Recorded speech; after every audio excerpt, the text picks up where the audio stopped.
Halo guys, selamat datang di channel Cahangon. Sebelumnya saya mau ucapkan terima kasih kepada kalian yang sudah subscribe di channel ini. Nah, bagi kalian yang belum subscribe, silahkan tekan tombol subscribe dan lonceng yang ada di sebelahnya agar tidak ketinggalan video-video dari kami. Assalamualaikum warahmatullahi wabarakatuh. Teman-teman, kali ini kita mau membahas tentang tips cara memilih supplier di Tokopedia. Nah, apa saja kira-kira yang perlu kita perhatikan agar nantinya kita bisa mendapatkan supplier yang benar-benar pas, yang klop, yang mendukung buat kita menjalankan dropship. Oke, langsung saja. Yang pertama yang perlu kita perhatikan atau yang perlu kita lakukan adalah kita pilih supplier yang ada kontaknya.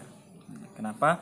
Karena dengan kita memilih supplier yang ada kontaknya, berarti kita bisa follow up setiap saat. Kita bisa bertanya tentang stok, bertanya tentang apapun yang berkaitan dengan produk itu bisa lebih cepat kalau kita ada kontaknya, baik itu WhatsApp atau mungkin sarana chat yang lainnya.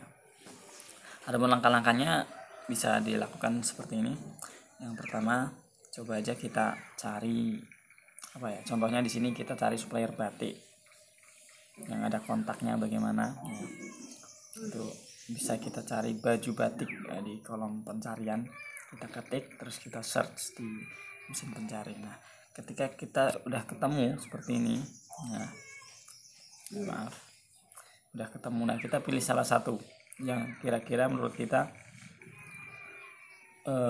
penjualannya banyak atau reputasinya bagus. Nah, setelah keluar produk tersebut, nah kita klik di nama tokonya. Nama tokonya kita klik, kita lihat bagaimana profil toko tersebut. Setelah kita klik di toko itu, nah kita klik informasi toko. Kita lihat informasi toko, kita klik informasi toko. Nah, nanti akan keluar lokasinya dia itu dari mana, pengirimannya. Kemudian biasanya beberapa supplier itu, beberapa toko itu akan mencantumkan nomor WA atau kalau ini ada PIN BBM. Sekarang udah jarang ya. Tapi intinya biasanya yang mau menyantumkan kontaknya ada di situ. Tapi nggak semuanya mencantumkan sih. Nah, makanya kita coba pilih yang mencantumkan kontaknya. Dengan ada kontaknya itu berarti kita lebih leluasa untuk menanyakan stok mungkin, atau ketika ada buyer yang komplain, terus kita return, nah mungkin kita bisa komunikasi dengan supplier itu lebih cepat dengan kontak tersebut. Nah, tidak hanya mengandalkan dari chat di Tokopedia-nya. Itu tips yang pertama. Jadi pilih supplier yang ada kontaknya. Yang kedua, pilih supplier yang aktif. Nah, kita lihat data-datanya, bagaimana keaktifannya dia. Jadi di toko tadi ada tampilan seperti ini. Nah, itu kita bisa lihat detail statistiknya. Nah, mulai dari nilai kualitas produknya bagaimana. Nah, dari sekian transaksi tadi. Ya, ini kan ada 3.000 sekian produk yang terjual kan. Kecepatan tokonya juga itu menunjukkan bagus. Kemudian reputasinya sudah silver 4. Nah, kalau kita klik di lihat detail itu munculnya seperti ini. Nah, kalau nilai kualitas produknya banyak kan memberi bintang 4, bintang 5. Yang bintang 3 ada juga. Nah, tapi ini masih 4,1, ini ya udah lumayan. Tapi kalau bisa sih cari nilai totalnya itu 4,3 lah, di mendekati 5 itu jauh lebih bagus lagi. Kemudian kalau kita klik sebelah kanannya itu nilai akurasi produk. Nah, di sini juga ini ada 4,3. Nah, kalau bisa dua-duanya nilai kualitas dan nilai akurasinya 4,3 ke atas sih kalau bisa pilihnya. Nah, itu tentang nah ini di sini ada statistik kepuasan toko terbaru. Ini bisa kita lihat 1 bulan terakhir, 6 bulan terakhir, 12 bulan terakhir. Jadi kalau dalam 1 bulan terakhir ini yang memberikan nilai positif, respon positif kepada toko ini 112, yang netral 23, ada yang negatif 5. Berarti ya cukup bagus lah. Dari sekian banyak transaksi hanya ada 5 yang memberikan respon negatif. Nah, bahkan dalam 6 bulan itu hanya 9, berarti terbanyak itu di bulan ini. Bulan-bulan sebelumnya hanya ada 4. Nah, dalam setahun terakhir hanya 14 negatif. Itu contoh saja, mungkin nanti bisa langsung dipraktekkan.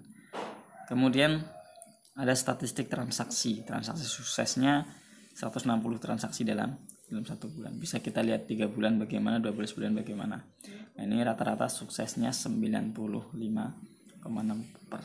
Nah, kalau rata-rata kecepatan, nah kita bisa lihat di sini sangat cepat. Dari 160 transaksi dihitung dari pesanan masuk sampai penjual memberikan paket ke logistik, itu prosesnya sangat cepat menurut data yang ada di sini. Nah, jadi ini mungkin bisa menjadi salah satu pertimbangan kita untuk menentukan pilihan atau memilih supplier di Tokopedia. Kemudian yang terakhir, tips yang terakhir yaitu uji supplier tersebut. Bagaimana cara mengujinya? Ya, yang pertama kita chat, coba fast respon apa enggak. Nah, terus mungkin kita bisa tanya-tanya lewat chat tersebut bagaimana tanggapannya, apakah dia melayani dropship dan sebagainya. Nah, itu bisa kita lakukan. Termasuk kalau sudah kita chat, bisa juga diuji itu dengan kita order sebuah produk yang murah-murah aja. Nah, kita alamatkan ke alamat kita sendiri, kita coba kita centang dropship. Nah, apakah dia ngirimnya atas nama dropship yang kita centang tadi atau enggak? Nah, ini salah satu kita ujinya. Karena ada juga mungkin ya, yang curang. Kita sudah centang dropship, dikirim dengan nama toko kita, nomor kita, ternyata pada saat pembeli terima masih dikirim dengan nama toko dia sendiri.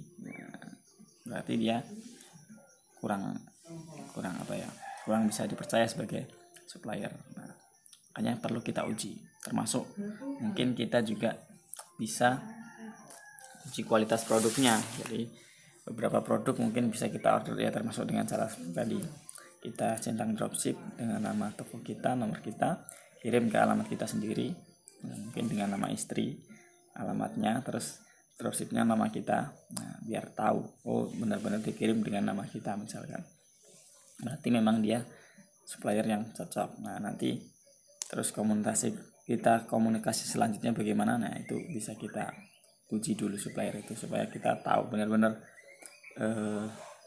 masuk enggak ini jadikan supplier. Nah, cocok enggak, nah itu bisa kita uji, bisa kita coba supaya kita tahu kecocokan kita dengan si supplier ini, pas responnya gimana, nah, proses pesanannya cepat apa enggak, resi keluarnya cepat apa enggak. Nah, itu kita uji sebelum kita langsung upload semua produknya dia.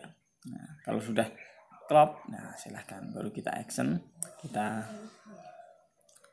tadi udah minta izin ke dia untuk memasarkan produknya. Nah, udah kita tinggal copy semua produknya di lapak kita. Ya, mungkin itu sedikit tip yang bisa saya berikan tentang cara memilih supplier di Tokopedia. Mungkin masih banyak kekurangan karena saya sendiri juga masih banyak belajar. Semoga video ini bisa bermanfaat. Saya akhiri, assalamualaikum warahmatullahi wabarakatuh.